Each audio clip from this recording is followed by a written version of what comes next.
Les outils classiques d'analyse économique sont-ils adaptés aux bouleversements mondiaux actuels? Le dollar va-t-il chuter?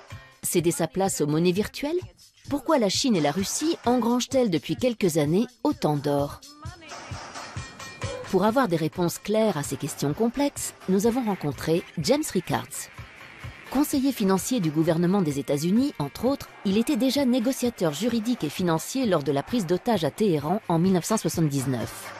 Directeur d'une banque d'affaires à New York, Rickards conseille des fonds d'investissement privés. Et aujourd'hui, il s'inquiète du désarroi des gens plus modestes sur lesquels la crise a fait des ravages. Après le succès en 2011 de Currency Wars, où il faisait de la question monétaire un enjeu de sécurité nationale, Rickards envisage aujourd'hui un nouveau scénario catastrophe dans The Death of Money, la mort de l'argent. Selon lui, seules les nations et les individus qui anticiperont la situation survivront au chaos qui s'annonce. Beaucoup de choses peuvent faire office d'argent. Des tas de choses ont servi de monnaie d'échange. Quand on parle d'argent aujourd'hui, on pense bien sûr au dollar, à l'euro. Historiquement, c'est l'or qui a dominé les échanges pendant des millénaires. Mais au fil du temps, à travers le monde, on a utilisé des plumes, des coquillages, des marques de toutes sortes. L'argent prend bien des formes, mais elles ont toutes un trait commun, la confiance. Quand on a confiance dans une monnaie d'échange, c'est de l'argent. Si cette confiance disparaît, ce n'est plus de l'argent. Voilà le propos de mon nouveau livre, La mort de l'argent. Dans quelles circonstances le monde pourrait-il perdre confiance dans le dollar? Down 127 points from yesterday. Atlanta Gas 7, down 86 points. Bonza International 9, down 45 points.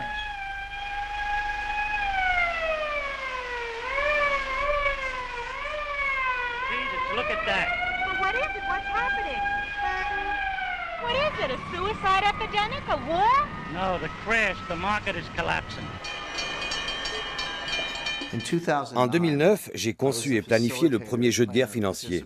Ce projet a été financé par le ministère de la Défense américain, par le Pentagone, et réalisé dans un laboratoire militaire ultra secret près de Washington. J'ai engagé quelques spécialistes et nous avons échafaudé des plans en se disant « on va leur en donner pour leur argent ». C'était un jeu de guerre financier. On ne pouvait pas utiliser des armes conventionnelles, pas de bombes, pas de navires, ni de sous-marins. Nos seules armes étaient des actions, des obligations, des produits dérivés, des monnaies et des matières premières. Notre plan était le suivant. La Russie et la Chine mutualisaient leurs réserves d'or, émettaient une nouvelle monnaie indexée sur l'or par l'intermédiaire d'une banque à Londres et d'une chambre forte en Suisse. Ensuite, ces deux pays annonçaient qu'à l'avenir, les exportations énergétiques russes et les produits manufacturiers chinois devraient impérativement être réglés dans cette nouvelle devise. On tourne le dos au dollar, on va détruire le système fondé sur le dollar. Voilà le scénario que nous avons développé, et on s'est moqué de nous. Des professeurs de Harvard ont déclaré « C'est ridicule, l'or ne joue plus aucun rôle dans le système monétaire, c'est une référence du passé. » Eh bien, vous savez quoi? Depuis 2009, la Russie a augmenté ses réserves d'or de 70%, la Chine de plusieurs centaines de pourcents. On voit les Russes s'en prendre aux États-Unis en menant une guerre financière. Ce que nous avions imaginé est en train de se réaliser.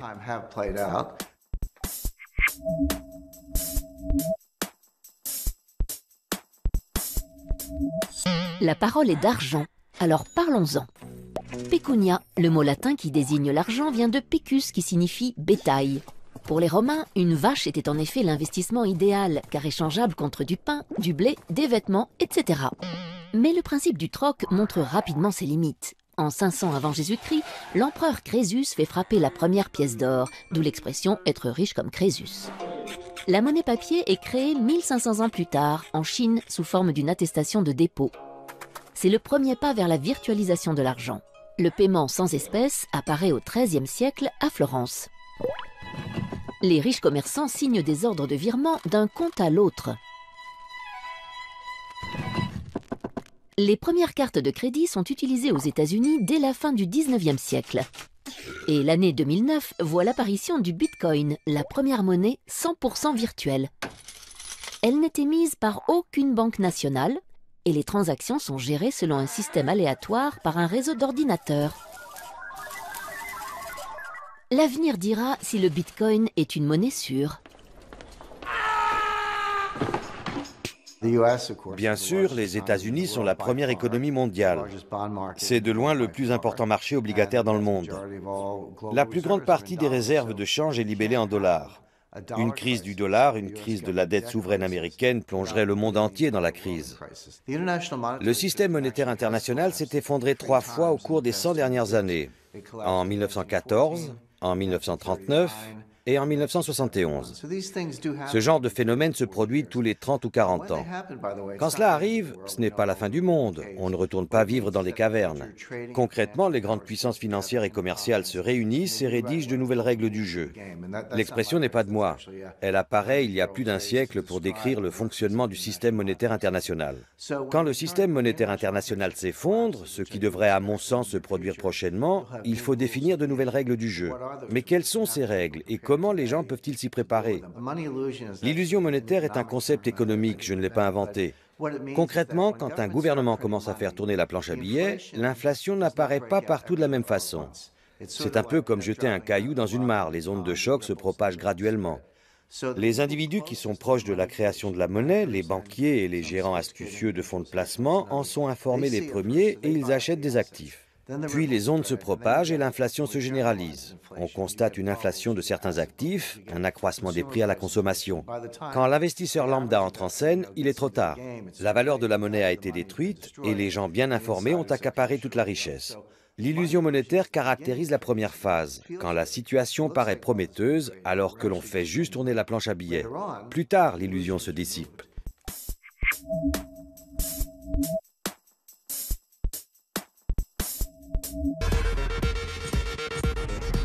C'est la plus célèbre devise au monde sur laquelle est inscrite aussi la plus fameuse « In God we trust », même s'il y a longtemps que les mécréants lui font davantage confiance qu'à Dieu.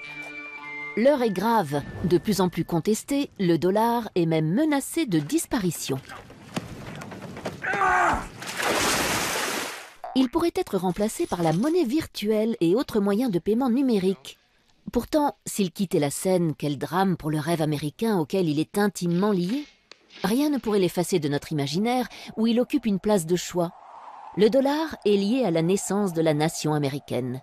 Il a été créé pour financer la guerre d'indépendance. Il est synonyme de conquête et de pouvoir. C'est un trophée.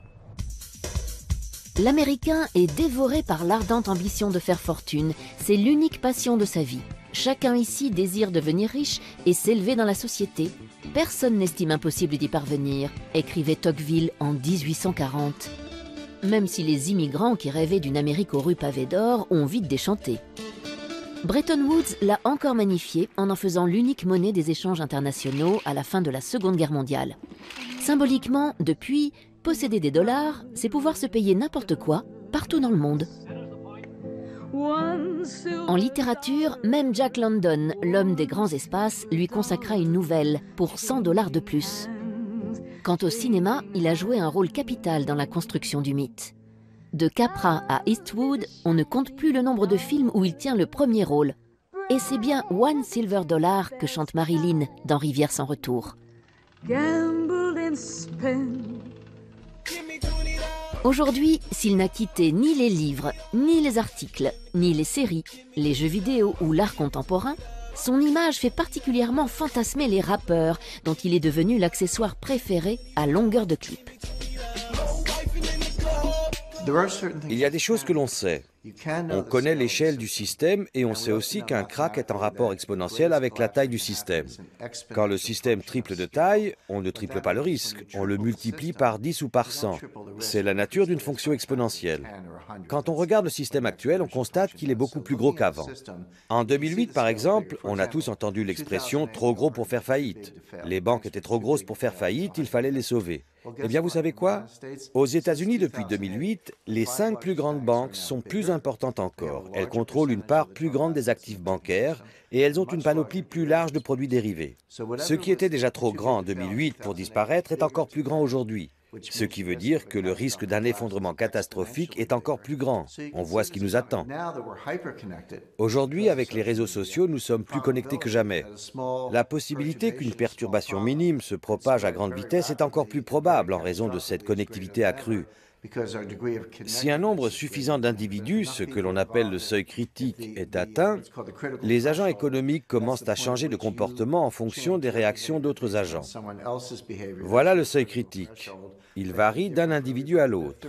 Mais s'il est atteint, alors des événements mineurs peuvent se propager et causer un effondrement systémique, comme un flocon de neige peut provoquer une avalanche.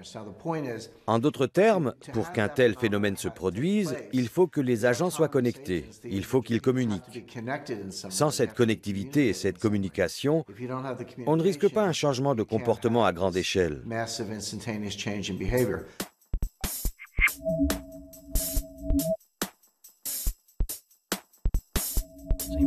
Qu'est-ce qu'un trader? Un opérateur de marché qui vend et achète des actions boursières de façon désormais totalement numérique. Depuis quelques années, il est devenu un personnage sulfureux et romanesque, comme un bandit ou un justicier.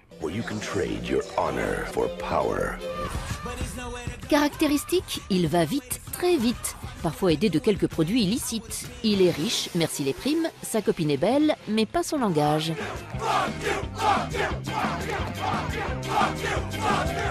Selon le psychologue Robert Hare, 10% des traders peuvent être qualifiés de psychopathes, pourcentage 10 fois plus élevé que dans l'ensemble de la population.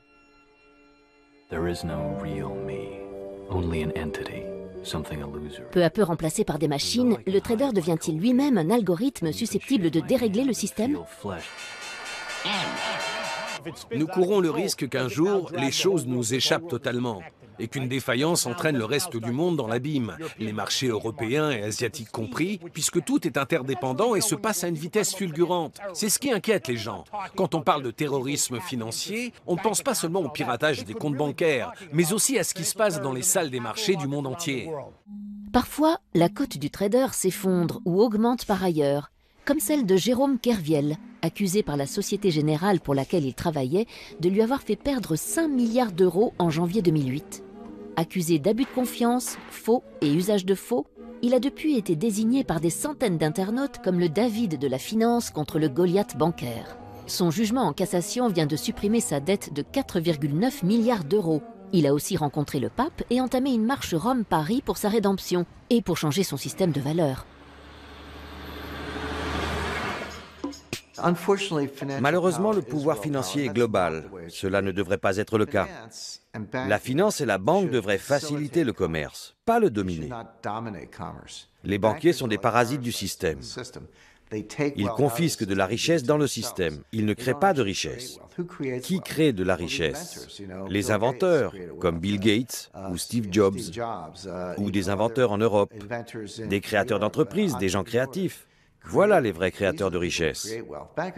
Les banquiers ne créent pas de richesse. Ils s'approprient de la richesse grâce à un système perverti. Il faut renverser ce modèle de la finance. Il ne faut pas l'éliminer mais l'encadrer pour qu'il serve les échanges. Je comprends le fonctionnement du système et depuis que je m'occupe de finance, je suis scandalisé par sa dégradation. Le service a fait place à la cupidité. La création de valeur ajoutée a été remplacée par l'extorsion de richesse. Il est grand temps de le dénoncer.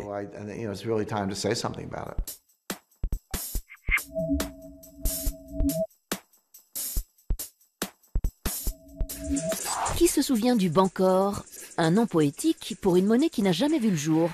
Imaginé par le grand économiste britannique John Maynard Keynes, le Bancor se voulait le nouvel étalon monétaire international émis par un organisme indépendant.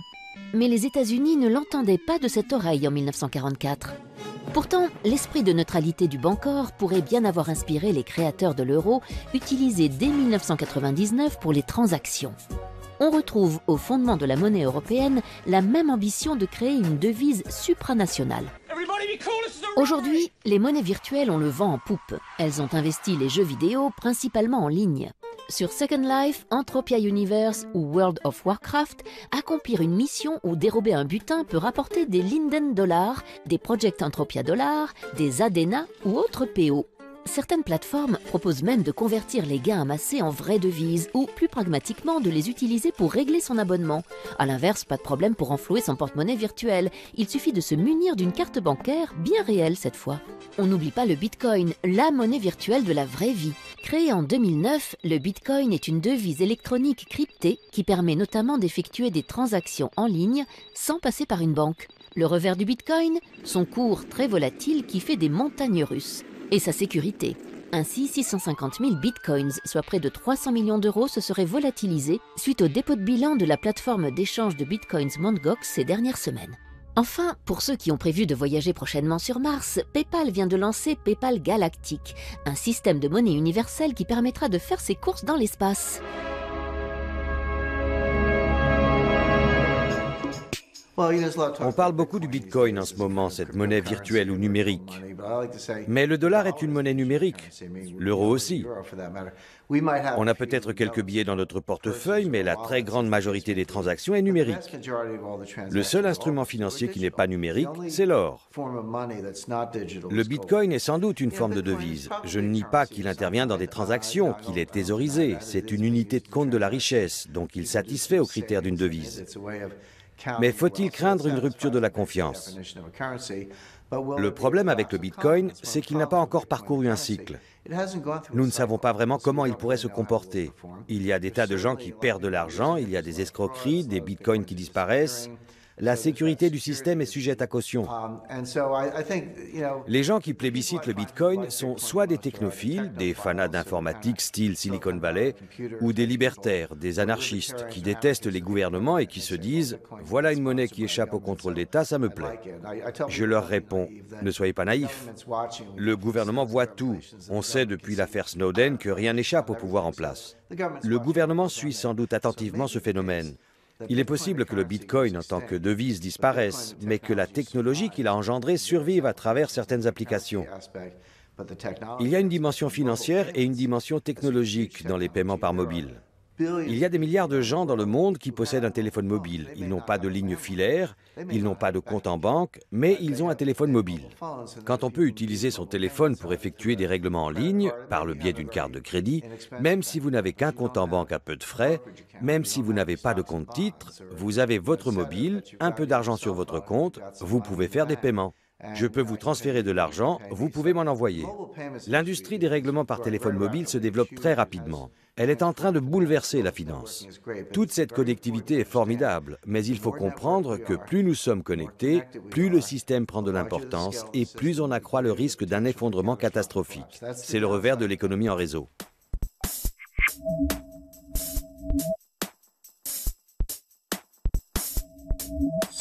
Le monde compte environ 180 monnaies officielles.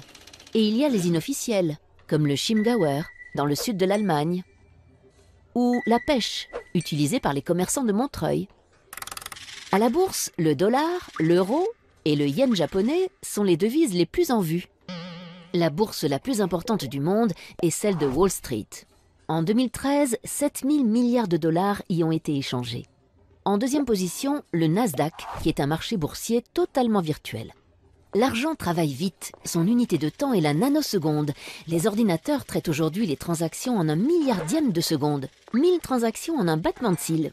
En 2010, on comptait encore en millième de seconde.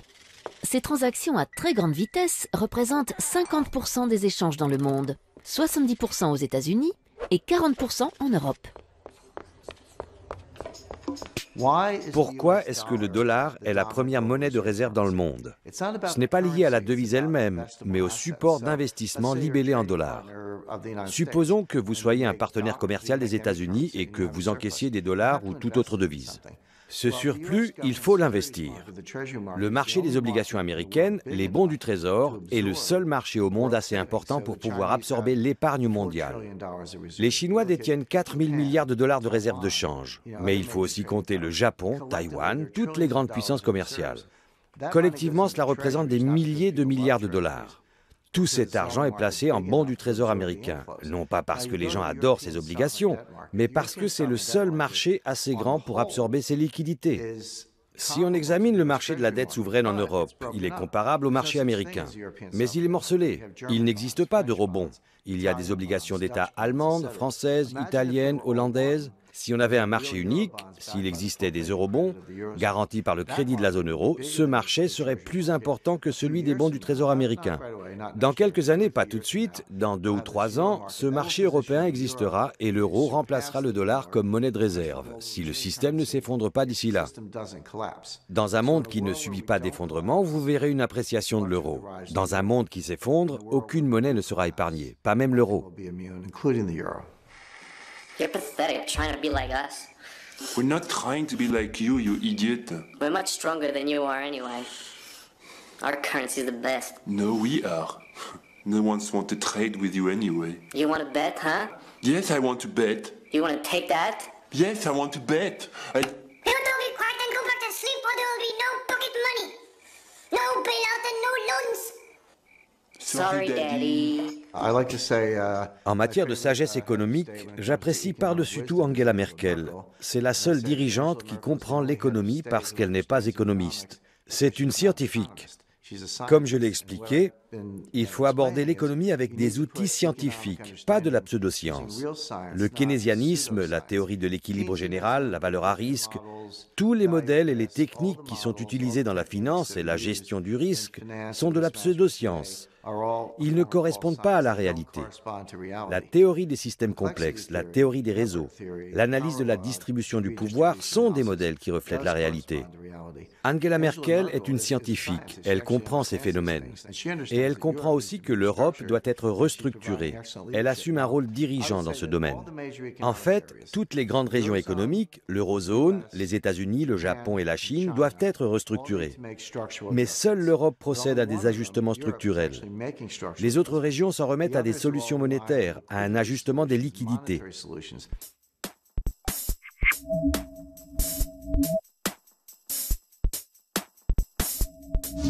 Avec 1 400 milliards de dollars, la Chine est le premier détenteur étranger de la dette américaine. Or, il existe une blague connue parmi les banquiers.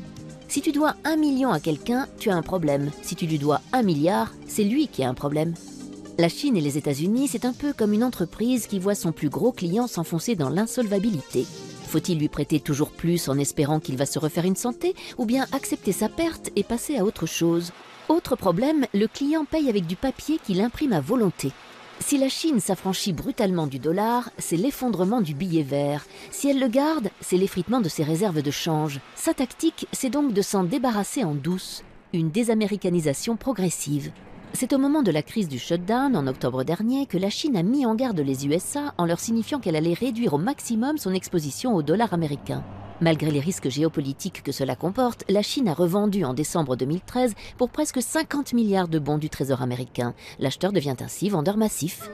En parallèle, la Chine mise sur l'or, car plus le dollar s'affaiblit, plus le cours de l'or monte, tant et si bien que la Chine est devenue en moins de 3 ans le premier consommateur mondial d'or devant l'Inde. La somme des réserves d'or de la République populaire de Chine a atteint une valeur record de 3 820 milliards de dollars. Pour éviter la crise diplomatique, le président du Fonds souverain chinois a simplement déclaré « Avec la future reprise de l'économie américaine, l'attrait de la dette américaine s'affaiblit. À long terme, ce n'est plus un bon investissement. » Reprise de l'économie américaine, oui ou non? Dans tous les cas, l'empire du milieu semble préparer l'après-dollar. En fait, les Chinois sont les plus grands fans du dollar. Nous leur devons tellement de dollars qu'ils veulent un dollar fort. Mais si nous dévaluons le dollar, que va-t-il arriver au cours de l'or? Il va monter. Les Chinois ont une couverture pour ce risque. Si le dollar perd de la valeur, ils gagneront de l'argent sur l'or. La Chine achète de l'or pour couvrir son exposition au dollar. J'engage les investisseurs à les imiter. Si c'est bon pour les Chinois, c'est bon pour tout le monde. Aux États-Unis, quand on parle des vieilles fortunes, on pense à des fortunes accumulées depuis un siècle ou un peu plus, comme celles des Rockefeller ou des Kennedy. Mais en Europe, les vieilles fortunes remontent à 4 ou 5 siècles. J'étais à Rome, il y a peu, devant le Palazzo Colonna. Les Colonna sont riches depuis le XIIIe siècle. La fortune de cette famille remonte à 800 ans. Ça, c'est une vieille fortune. Quand on discute avec ces milliardaires européens qui gèrent cette fortune dynastique et qu'on leur demande « Vous avez su protéger votre fortune non seulement de la dépression des années 30, mais de la guerre de 30 ans, des guerres de Louis XIV, des guerres napoléoniennes, de la guerre d'Espagne. Comment avez-vous survécu à tous ces cataclysmes ?» Ils vous répondent « La règle est 3 tiers. Un tiers en or, un tiers en œuvres d'art, un tiers en propriété foncière. » Prenons l'exemple de Warren Buffett. Warren Buffett a toujours dit du mal de l'or. Mais qu'a-t-il fait? Il y a quelques années, il a acheté les chemins de fer Burlington Northern Santa Fe. Il a acheté tout le réseau, il l'a privatisé. Il n'est plus coté en bourse. Qu'est-ce que c'est une compagnie de chemin de fer? Ce sont des actifs durables, des rails, des droits de passage, des concessions minières, du matériel roulant, des aiguillages, des signaux. Une compagnie de chemin de fer, c'est un gros paquet d'actifs durables. Comment est-ce qu'une compagnie de chemin de fer gagne de l'argent? en transportant des biens durables, du maïs, du blé, du charbon, de l'acier, du pétrole. Une compagnie de chemin de fer, ce sont des actifs durables qui transportent des biens durables. Quand Warren Buffett fait cela, les gens disent « Warren Buffett aime bien les actions des entreprises de transport ». Pas du tout. Il investit ses dollars dans des actifs durables. N'écoutez pas ce qu'ils disent, observez ce qu'ils font. Where is here? Sorry, I can only look for businesses. Si Apple était un État, préféreriez-vous vivre en Chine ou en Apple? Les promesses du néolibéralisme se matérialisent dans les objets stylisés du géant de l'informatique. Alors, Steve Jobs ou Deng Xiaoping? L'artiste allemand Christian von Borries pose la question dans son film iPhone China. Square le rencontre à Berlin. Rendez-vous dimanche prochain à 13h sur Arte.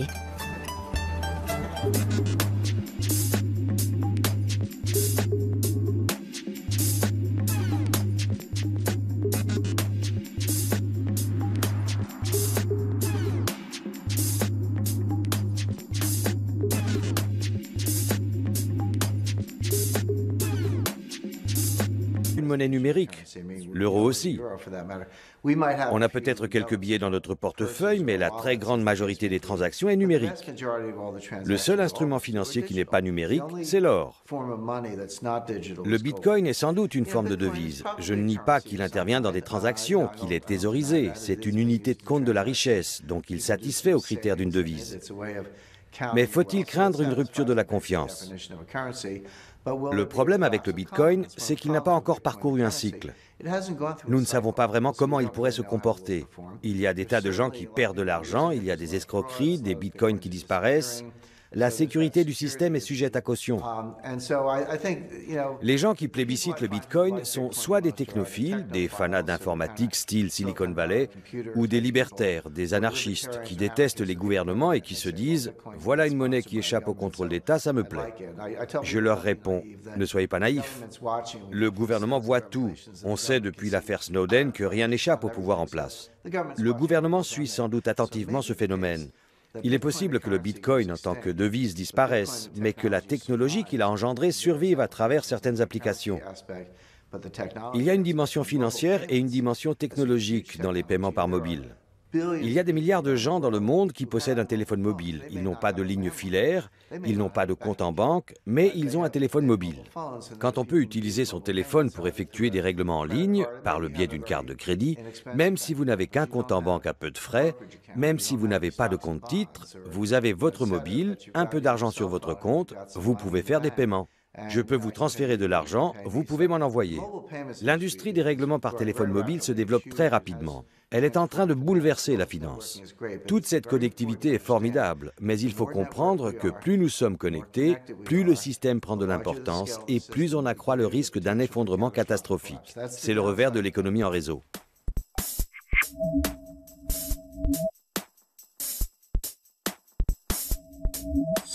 Le monde compte environ 180 monnaies officielles. Et il y a les inofficielles, comme le Chiemgauer, dans le sud de l'Allemagne, ou la pêche, utilisée par les commerçants de Montreuil. À la bourse, le dollar, l'euro et le yen japonais sont les devises les plus en vue. La bourse la plus importante du monde est celle de Wall Street. En 2013, 7 000 milliards de dollars y ont été échangés. En deuxième position, le Nasdaq, qui est un marché boursier totalement virtuel. L'argent travaille vite, son unité de temps est la nanoseconde. Les ordinateurs traitent aujourd'hui les transactions en un milliardième de seconde. 1000 transactions en un battement de cils. En 2010, on comptait encore en millième de seconde. Ces transactions à très grande vitesse représentent 50% des échanges dans le monde, 70% aux États-Unis. Le système, il ne crée pas de richesse. Qui crée de la richesse? Les inventeurs, comme Bill Gates ou Steve Jobs, ou des inventeurs en Europe, des créateurs d'entreprises, des gens créatifs. Voilà les vrais créateurs de richesse. Les banquiers ne créent pas de richesse. Ils s'approprient de la richesse grâce à un système perverti. Il faut renverser ce modèle de la finance. Il ne faut pas l'éliminer, mais l'encadrer pour qu'il serve les échanges. Je comprends le fonctionnement du système et depuis que je m'occupe de finance, je suis scandalisé par sa dégradation. Le service a fait place à la cupidité. La création de valeur ajoutée a été remplacée par l'extorsion de richesse. Il est grand temps de le dénoncer.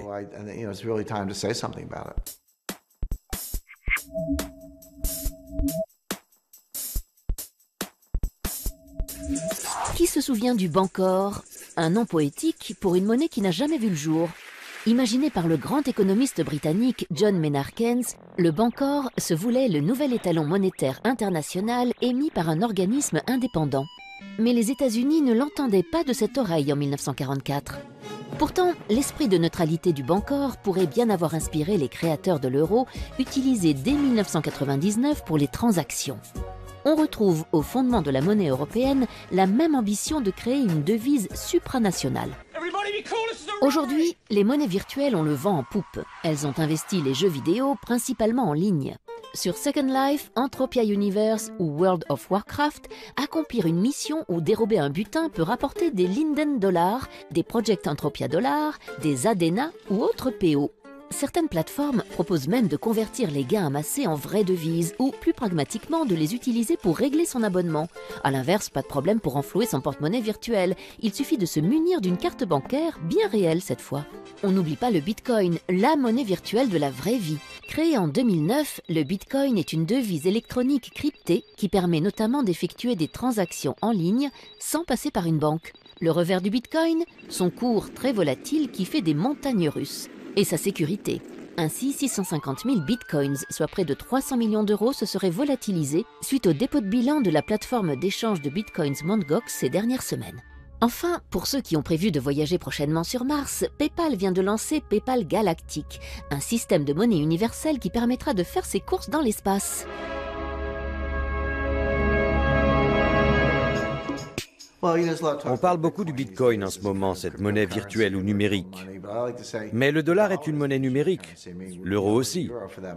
On a peut-être quelques billets dans notre portefeuille, mais la très grande majorité des transactions est numérique. Le seul instrument financier qui n'est pas numérique, c'est l'or. Le Bitcoin est sans doute une forme de devise. Je ne nie pas qu'il intervient dans des transactions, qu'il est... Pourquoi est-ce que le dollar est la première monnaie de réserve dans le monde? Ce n'est pas lié à la devise elle-même, mais au support d'investissement libellé en dollars. Supposons que vous soyez un partenaire commercial des États-Unis et que vous encaissiez des dollars ou toute autre devise. Ce surplus, il faut l'investir. Le marché des obligations américaines, les bons du Trésor, est le seul marché au monde assez important pour pouvoir absorber l'épargne mondiale. Les Chinois détiennent 4 000 milliards de dollars de réserves de change. Mais il faut aussi compter le Japon, Taïwan, toutes les grandes puissances commerciales. Collectivement, cela représente des milliers de milliards de dollars. Tout cet argent est placé en bons du Trésor américain, non pas parce que les gens adorent ces obligations, mais parce que c'est le seul marché assez grand pour absorber ces liquidités. Si on examine le marché de la dette souveraine en Europe, il est comparable au marché américain. Mais il est morcelé. Il n'existe pas d'eurobond.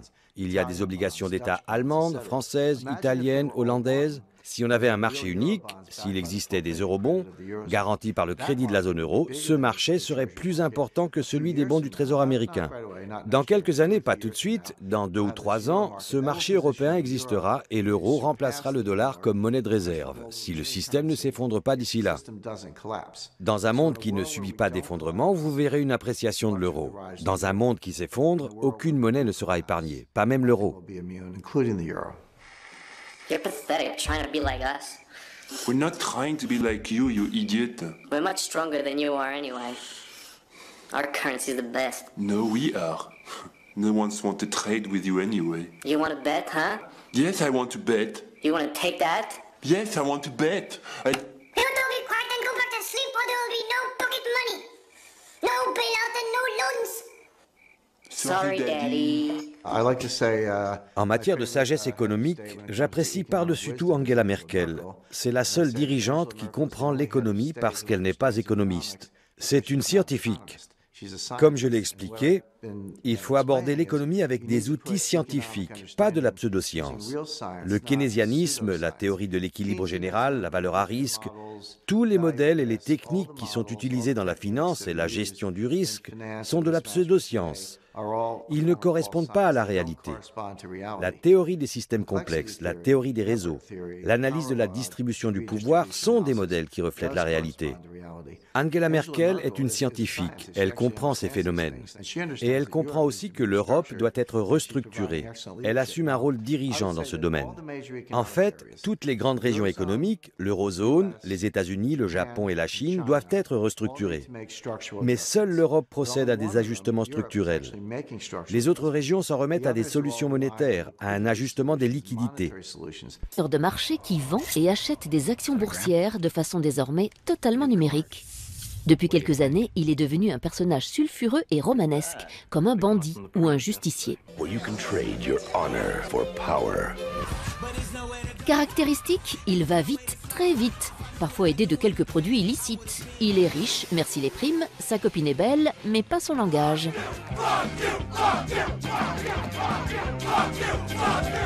Selon le psychologue Robert Hare, 10% des traders peuvent être qualifiés de psychopathes, pourcentage 10 fois plus élevé que dans l'ensemble de la population.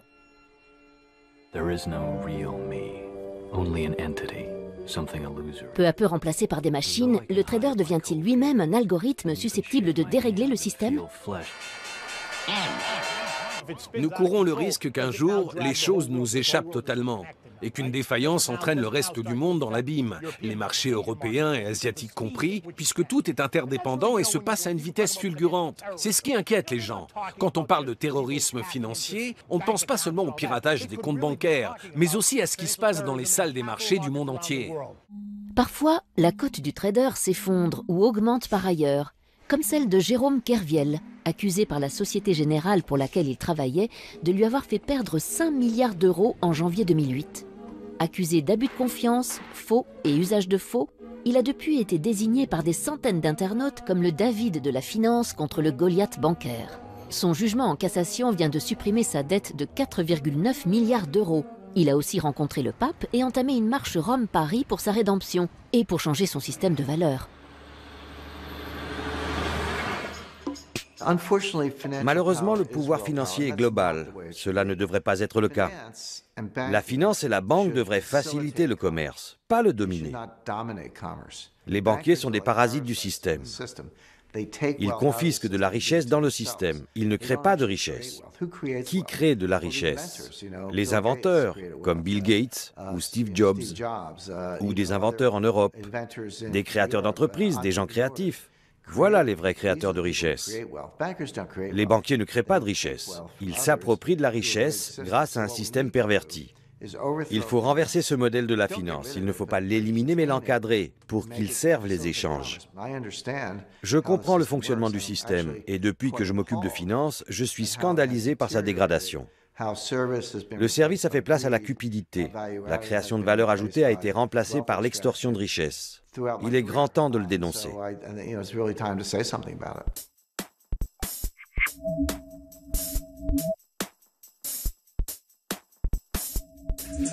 Qui se souvient du Bancor, un nom poétique pour une monnaie qui n'a jamais vu le jour, imaginé par...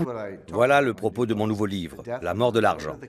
Dans quelles circonstances le monde pourrait-il perdre confiance dans le dollar? Analog 3, down 127 points from yesterday. Atlanta Gas 7, down 86 points.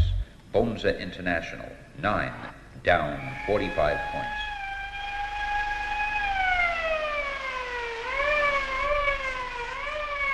Jesus, look at that. Well, what is it? What's happening?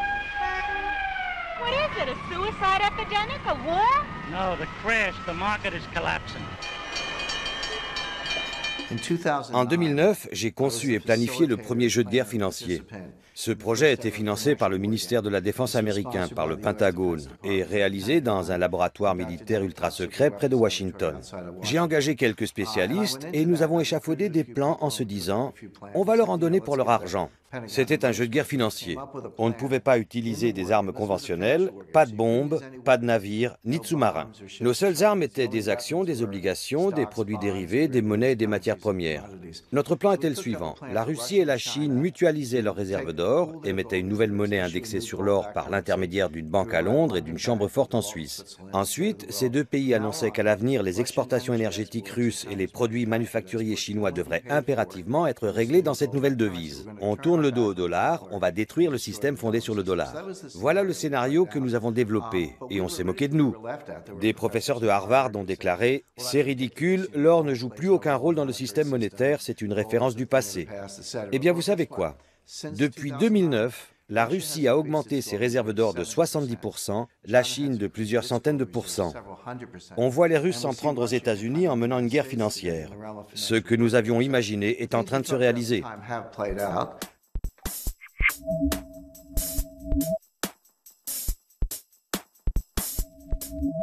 La parole est d'argent, alors parlons-en. Pecunia, le mot latin qui désigne l'argent, vient de pecus qui signifie bétail. Pour les Romains, une vache était en effet l'investissement idéal, car échangeable contre du pain, du blé, des vêtements, etc. Mais le principe du troc montre rapidement ses limites. En 500 avant Jésus-Christ, l'empereur Crésus fait frapper la première pièce d'or, d'où l'expression « être riche comme Crésus ». La monnaie papier est créée 1500 ans plus tard, en Chine, sous forme d'une attestation de dépôt. C'est le premier pas vers la virtualisation de l'argent. Le paiement sans espèces apparaît au XIIIe siècle à Florence. Les riches commerçants signent des ordres de virement d'un compte à l'autre. Les premières cartes de crédit sont utilisées aux États-Unis dès la fin du XIXe siècle. Et l'année 2009 voit l'apparition du Bitcoin, la première monnaie 100% virtuelle. Elle n'était... Atlanta Gas, 7, down 86 points. Bonza International, 9, down 45 points.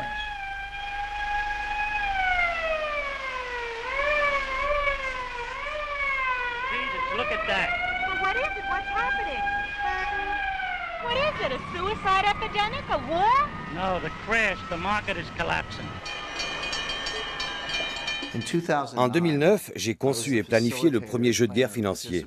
Ce projet a été financé par le ministère de la Défense américain, par le Pentagone, et réalisé dans un laboratoire militaire ultra secret près de Washington. J'ai engagé quelques spécialistes et nous avons échafaudé des plans en se disant « on va leur en donner pour leur argent ». C'était un jeu de guerre financier. On ne pouvait pas utiliser des armes conventionnelles, pas de bombes, pas de navires, ni de sous-marins. Nos seules armes étaient des actions, des obligations, des produits dérivés, des monnaies et des matières premières. Notre plan était le suivant. La Russie et la Chine mutualisaient leurs réserves d'or, émettaient une nouvelle monnaie indexée sur l'or par l'intermédiaire d'une banque à Londres et d'une chambre forte en Suisse. Ensuite, ces deux pays annonçaient qu'à l'avenir, les exportations énergétiques russes et les produits manufacturiers chinois devraient impérativement être réglés dans cette nouvelle devise. On tourne le dos au dollar, on va détruire le système fondé sur le dollar. Voilà le scénario que nous avons développé, et on s'est moqué de nous. Des professeurs de Harvard ont déclaré « C'est ridicule, l'or ne joue plus aucun rôle dans le système monétaire, c'est une référence du passé ». Eh bien, vous savez quoi?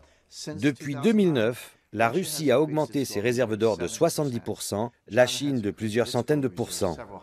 On voit les Russes s'en prendre aux États-Unis en menant une guerre financière. Ce que nous avions imaginé est en train de se réaliser.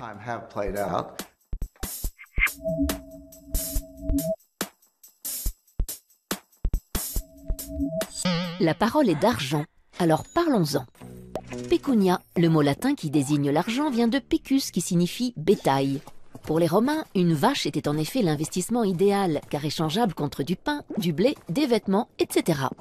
Mais le principe du troc montre rapidement ses limites. En 500 avant Jésus-Christ, l'empereur Crésus fait frapper la première pièce d'or, d'où l'expression « être riche comme Crésus ». La monnaie papier est créée 1500 ans plus tard, en Chine, sous forme d'une attestation de dépôt. C'est le premier pas vers la virtualisation de l'argent. Le paiement sans espèces apparaît au XIIIe siècle à Florence. Les riches commerçants signent des ordres de virement d'un compte à l'autre. Les premières cartes de crédit sont utilisées aux États-Unis dès la fin du XIXe siècle. Et l'année 2009 voit l'apparition du Bitcoin, la première monnaie 100% virtuelle. Elle n'est émise par aucune banque nationale et les transactions sont gérées selon un système aléatoire par un réseau d'ordinateurs. L'avenir dira si le Bitcoin